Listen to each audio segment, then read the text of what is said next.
Soal Mistik kembali dengan saya Triandoko di Bermain Jiwa. Saya yakin setiap orang Indonesia pasti pernah makan tempe. Buat mereka yang diet vegetarian biasanya juga mengkonsumsi tempe. Jadi tempe ini adalah produk makanan dengan bahan kedelai yang difermentasikan, kemudian tumbuh jamur di atasnya. Jadi mereka yang vegetarian menggunakan jamur ini sebagai pengganti daging, karena memang rasanya seperti daging. Tapi tidak banyak orang tahu bahwa jamur bukan tanaman. Bahkan kalau mau dibandingkan antara jamur dengan tanaman, itu masih lebih dekat perbandingan antara jamur dengan hewan dan manusia. Jamur ini sendiri sebetulnya adalah sebuah kerajaan sendiri, organisme sendiri. Selama ini kita tahu bahwa hanya ada 3 kehidupan yang utama, yaitu tanaman, binatang, dan manusia. Jamur itu punya kerajaan sendiri. Diperkirakan ada sekitar 4-5 juta jenis jamur. Dan ilmuwan baru bisa mendokumentasikan sekitar 200 ribuan. Jadi masih banyak yang belum diketahui. Di video yang lalu saya singgung peran jamur sebagai istilahnya penyampai pesan yang menghubungkan seperti internetnya. Dan di video ini saya akan lebih perjelas bahwa jamur itu seperti konduktor kehidupan. Kalau tidak ada jamur, tidak ada manusia. Dan kecerdasan manusia itu juga proses dari perkembangan apa yang dimiliki jamur. Oke? Dan apa yang saya ceritakan ini juga dari proses yang saya dapatkan ketika saya bermeditasi. Seperti apa? Silakan kamu simak video ini.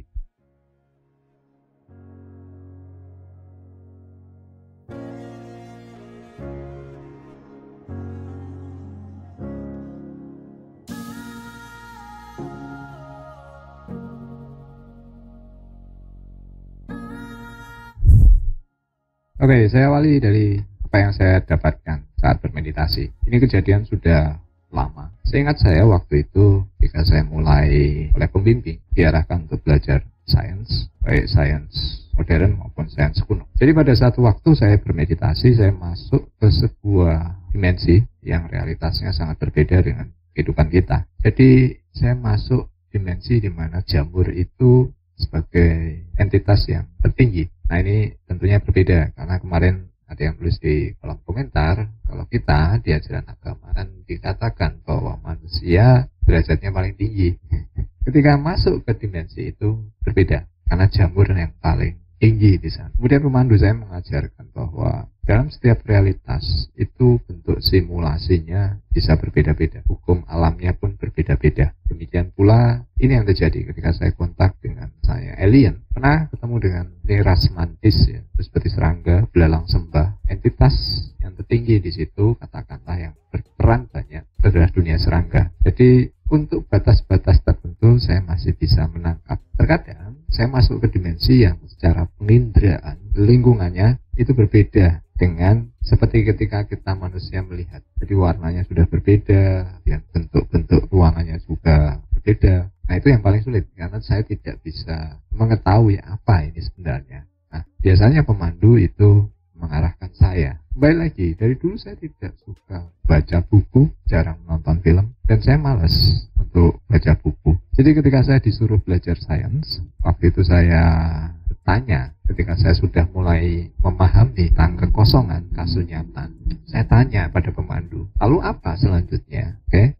Karena kalau di spiritualitas, di dimensi kita, ini adalah puncak. Nah, kemudian saya disarankan untuk belajar sains, baik sains modern maupun sains kuno. Karena saya males, saya langsung bertanya waktu itu tentang topik asal-muasal semesta. Kan ada beberapa teori. Yang paling banyak orang percaya adalah tentang Big Bang.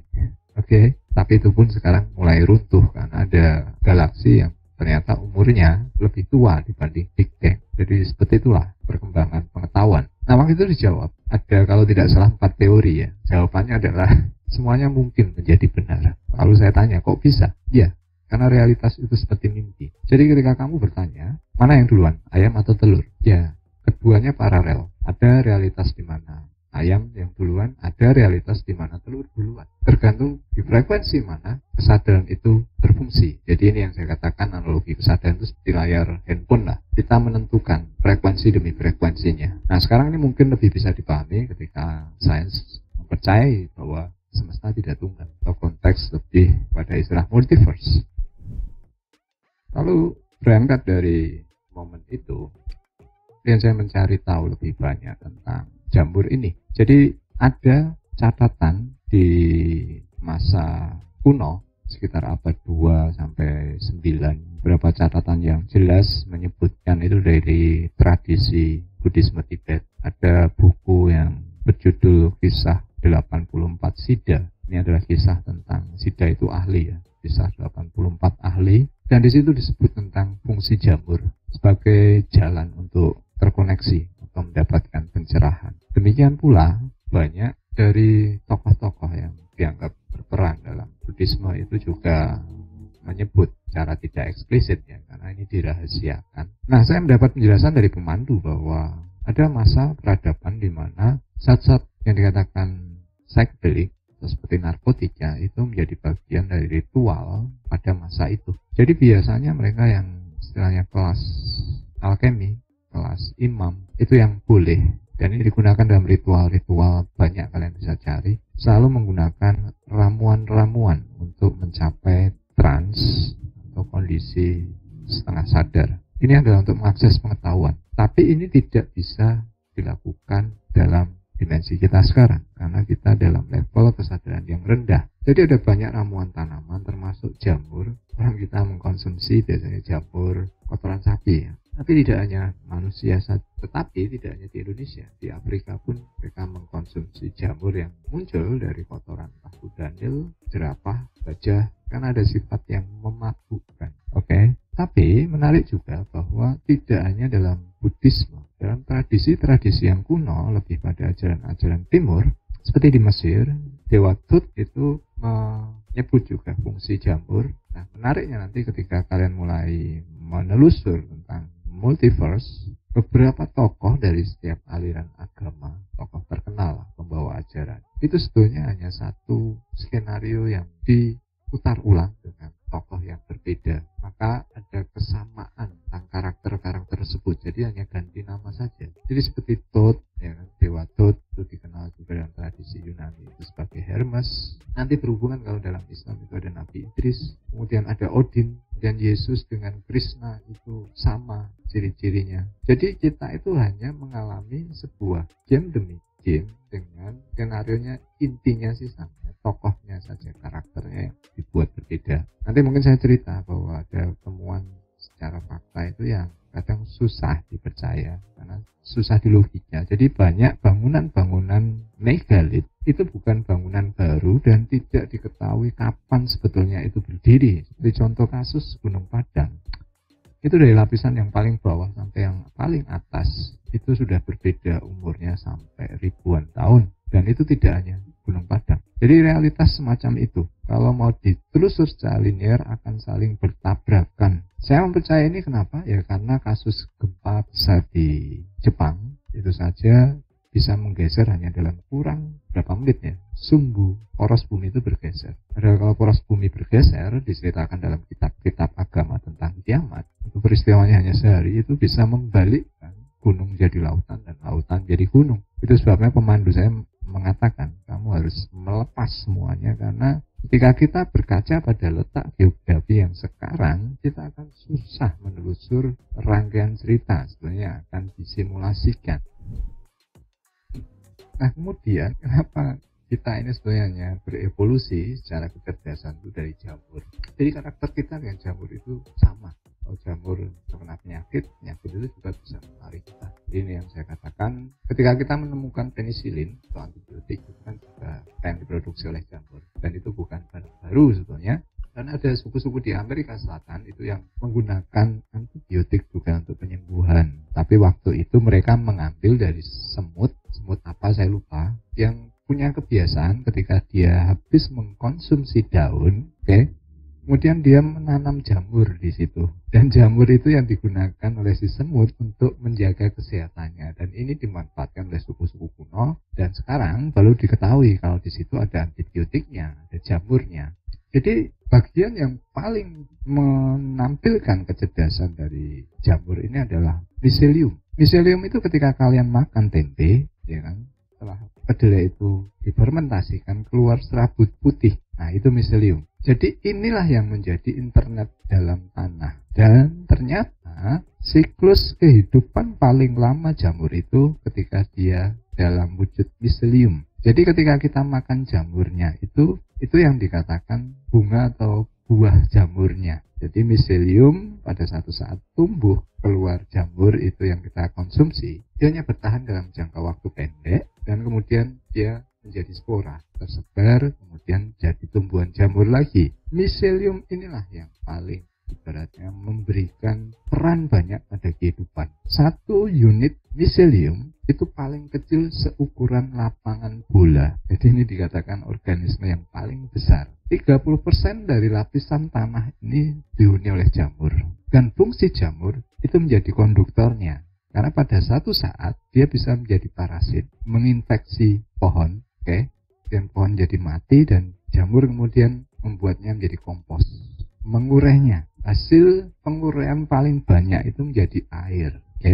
Sisanya itu yang kemudian jadi semacam senyawa kimia yang akhirnya nanti menjadi batu bara, minyak bumi, dan lain-lain. Jadi menurut ilmuwan, daratan ini juga yang menyusun itu adalah jamur. Nah, satu saat jamur itu juga menjadi tadi internetnya pohon. Jadi dia berfungsi banyak. Dan kalian bisa bayangkan bahwa artinya proses keseluruhan siklus kehidupan ini tidak lepas dari peran jamur. Bayangkan tanpa jamur tidak ada pembusukan.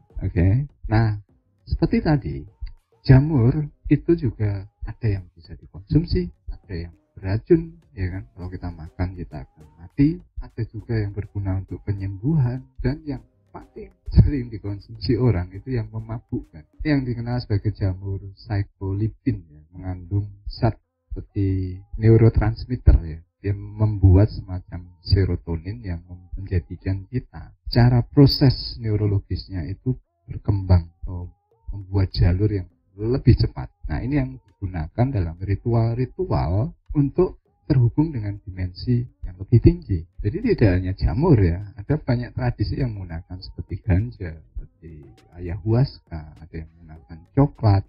Ini lumrah dalam tradisi di masa lampau, mana memang level kesadarannya sudah tinggi. Kalau sekarang orang gunakan itu untuk kriminal. Jadi ketika saya diajarkan pernapasan yang saya bagikan, miselium ini tadi, akar yang tumbuh memenuhi tanah, itu kalau dijelaskan oleh pemandu sederhana sih, tidak terlalu banyak teori. Itu sebabnya saya malas membaca. Jadi di situ diajarkan saya, kalau kamu belajar tentang semesta, itu kamu lihat lingkungan sekitarmu. Bagaimana pohon itu seperti pohon ketela, ya, dia bercabang dalam tanah, yaitu network, jaringan. Sama dengan miselium ini. Dan ketika kamu melihat semesta, melihat galaksi, kalau kalian lihat potretnya, itu juga seperti miselium, seperti rangkaian filamen, ya, seperti rangkaian akar. Demikian pula manusia, kalau kalian lihat struktur sarafnya, ya, otak itu yang paling gede, kemudian sisanya adalah serabut syaraf. Jadi kepalanya itu fungsinya kayak tubuh jamur dan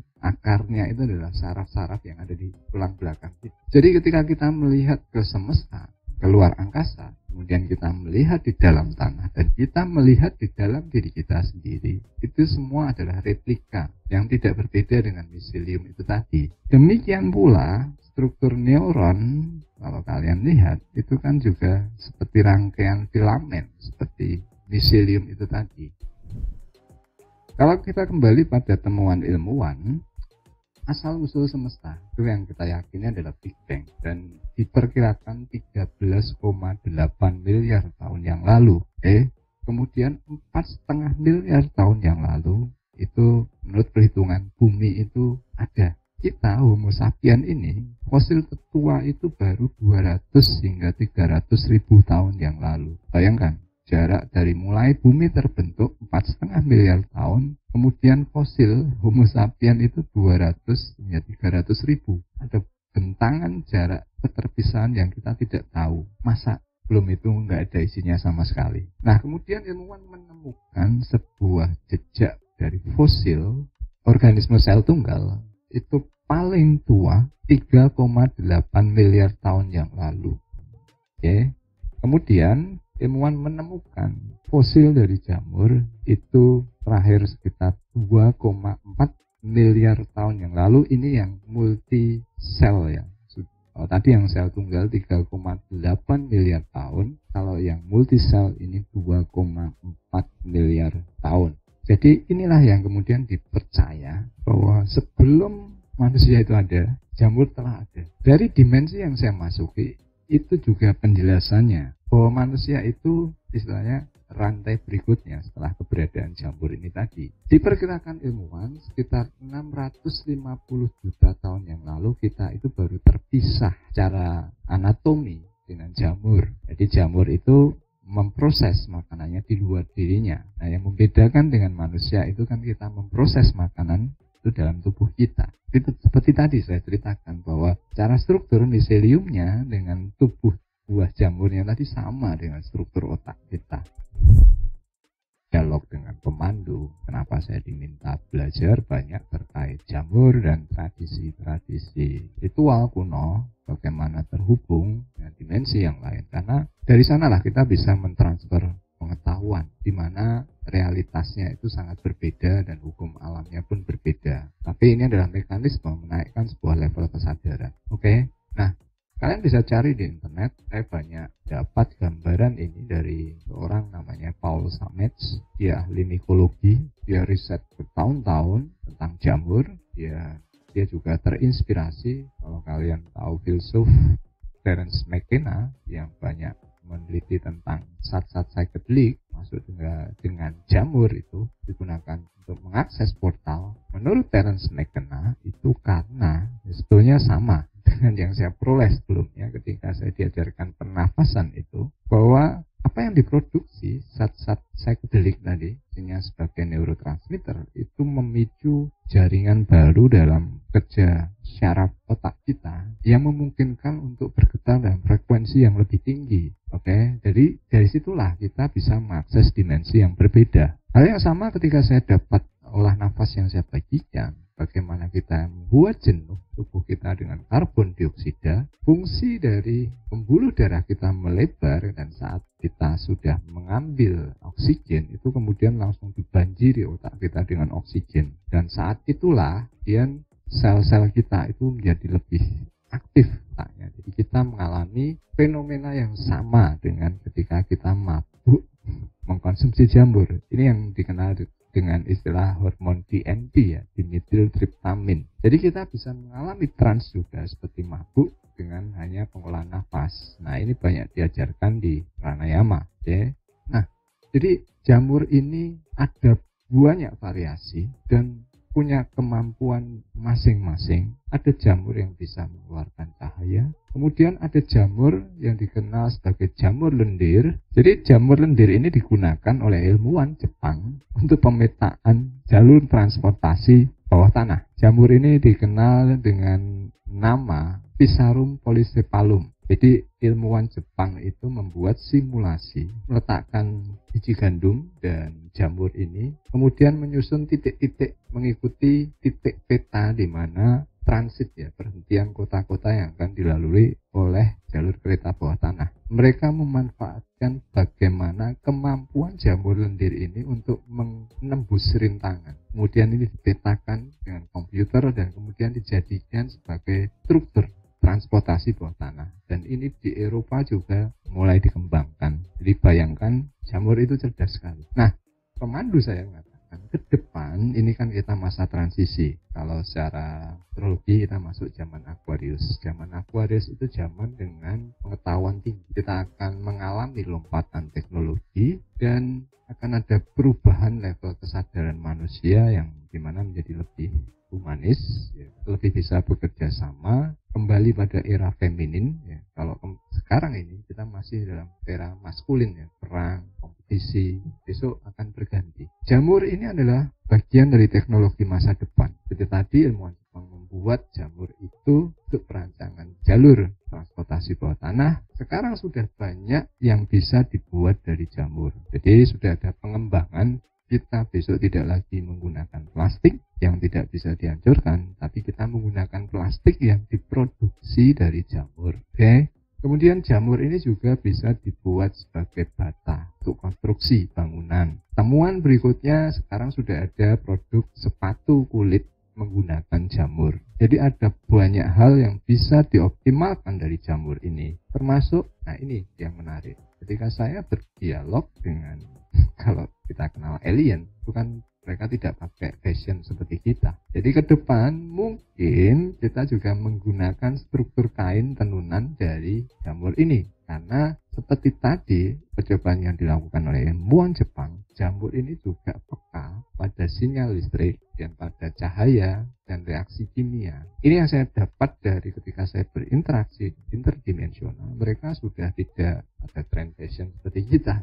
Mereka lebih fungsional. Jadi satu baju itu sudah secara teknologi berfungsi untuk banyak hal. Oke, jadi masih banyak, termasuk kemasan styrofoam bagus ya. Itu juga sekarang sudah mulai diproduksi dengan jamur. Dan bagaimana mekanisme pertanian ke depan, kita juga mungkin mendayagunakan jamur secara program komputer. Karena kita ini hanya mengcopy. Bahkan apa yang kita temukan sekarang dalam dunia digital, mekanisme internet kita itu belum bisa menanding kecanggihan dari bagaimana network jaringan yang dilakukan oleh misilium ini tadi. Oke, sampai di sini videonya. Kalau kalian suka video ini silahkan berikan like, berikan komentar. Kita akan ketemu di video yang lain. Terima kasih, selamat bermeditasi, selamat bermain jiwa.